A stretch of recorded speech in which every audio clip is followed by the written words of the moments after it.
Want to have your clip featured in the Skyrim Clip of the Week? Simply record the clip on your Xbox and then send it to me via message. My gamertag is iRyanI, that's IRYENI, and then you can message it to me over Xbox and I'll be able to view it. I look forward to seeing the clips that you guys send me. Now moving on to the video.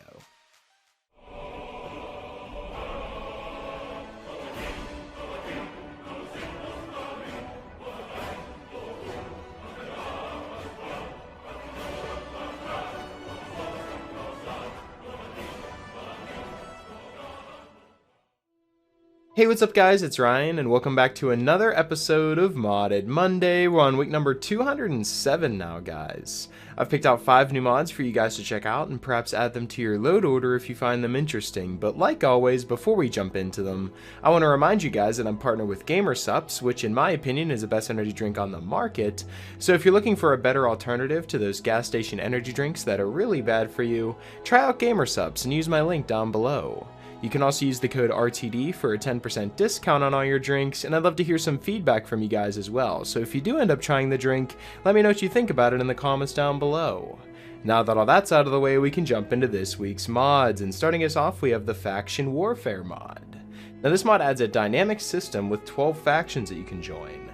This mod features a reputation system that allows you to gain reputation to summon more units, or you can actually lose reputation to cause hunting parties against you. There's also random events including ambushes, reinforcements, and hunting parties, and characters will be able to buy and equip gear that you put in their faction armory. Now when it comes to the factions that you're actually able to join and take part in, you have the Folk, which is just the regular citizens of Skyrim, and then you have the Forsworn and the Bandits, as well as the Imperials versus the Stormcloaks, the Dawnguard versus the Volokar, as well as Orcs versus Thalmor, Falmer versus Dwemer, and even the Warlocks faction.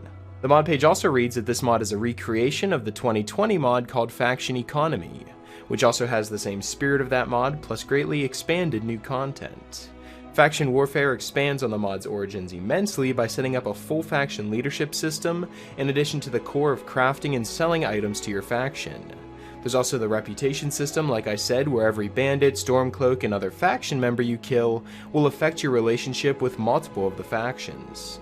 So if I go and clear a Stormcloak camp, the Imperials are going to like me a lot more, and I'll make more money for the Imperials. But if I do the opposite and I go to an Imperial camp, then the Stormcloaks are really going to benefit from that. Another example would be the Forsworn, who love it whenever you kill innocent people.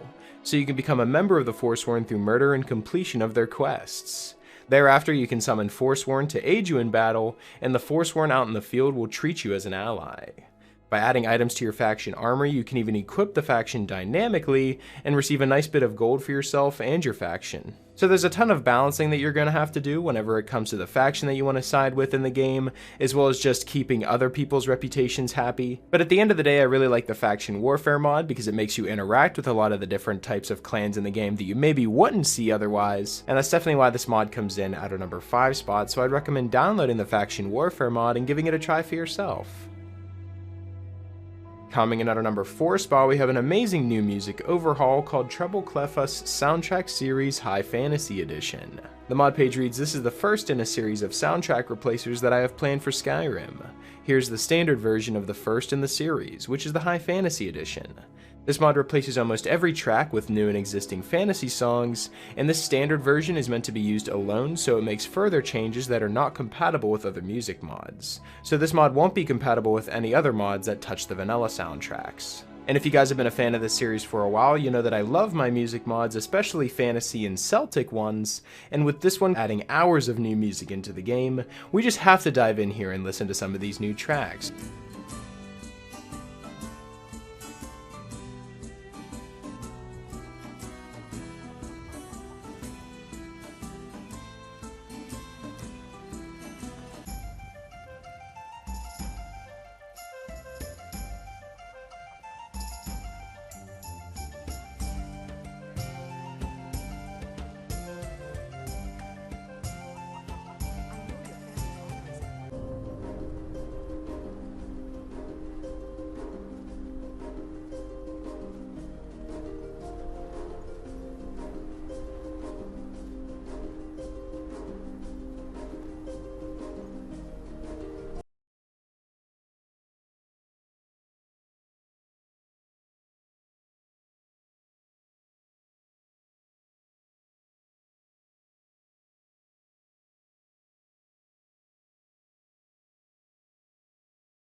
Now, as you can see, Skyrim has a brand new soundtrack that sounds absolutely amazing, and like I said, this is only the first in a series of soundtrack replacers that this mod author has planned for Skyrim, so we should definitely stay tuned for more soundtrack replacers as they release more in the future. So if you're looking to spice up your Skyrim with some new music and you're maybe getting bored of the old music, then the Treble Clefas soundtrack series High Fantasy Edition is definitely a mod I'd recommend checking out because it adds so much new music into the game, and it's music that I feel fits into the game and doesn't feel out of place in any way, and that's definitely why it's featured here at a number 4 spot, so I'd strongly recommend downloading the High Fantasy Edition of this soundtrack series mod. Coming in at a number 3 spot, we have the Opulent Outfits 1K, the Mage Robe Overhaul.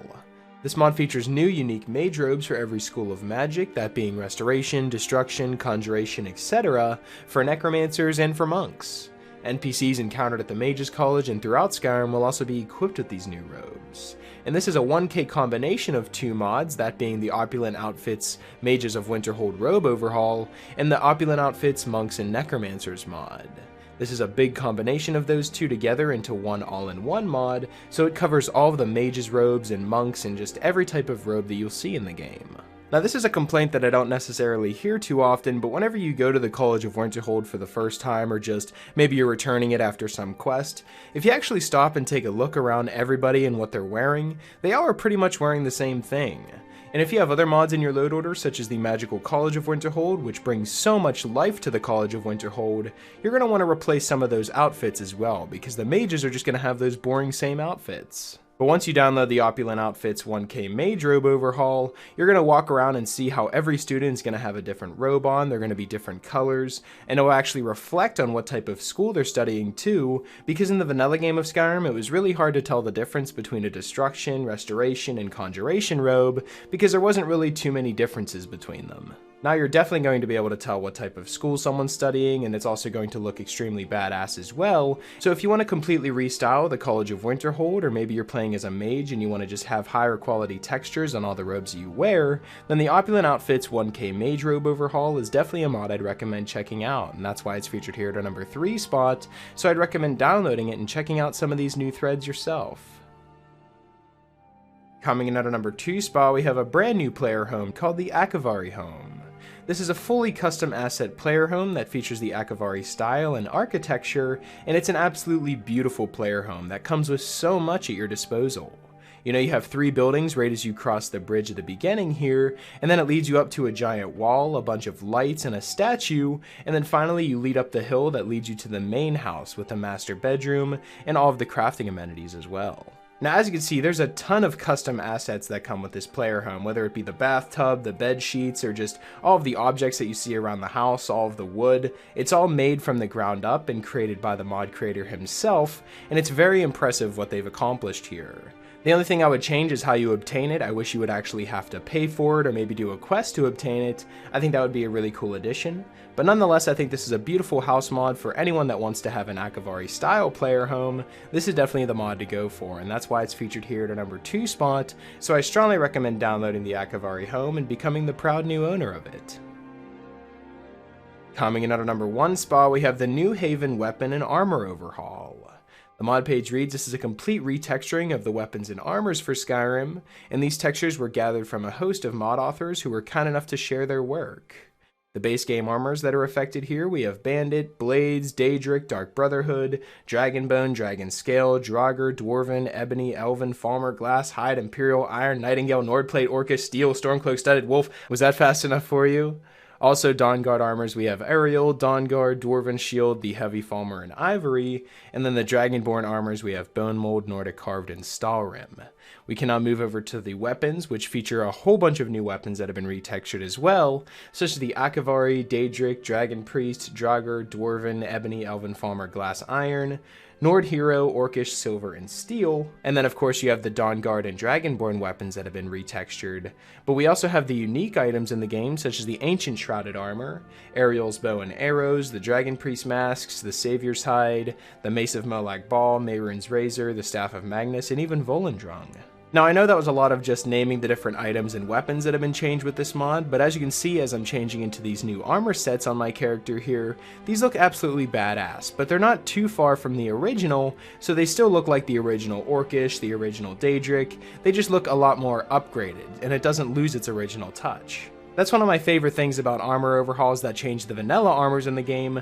I don't want them to lose that vanilla touch that they always had. I'd hate for them to be something completely different. I just want them to be upgraded, and that's exactly what this mod does. So if you're looking to upgrade your weapon and armor textures that you have throughout your game of Skyrim, then the New Haven Weapon and Armor Overhaul is definitely a mod I'd recommend checking out, and that's why it's featured here at our number 4 spot, so I'd strongly recommend downloading it and starting a new badass armory of your own.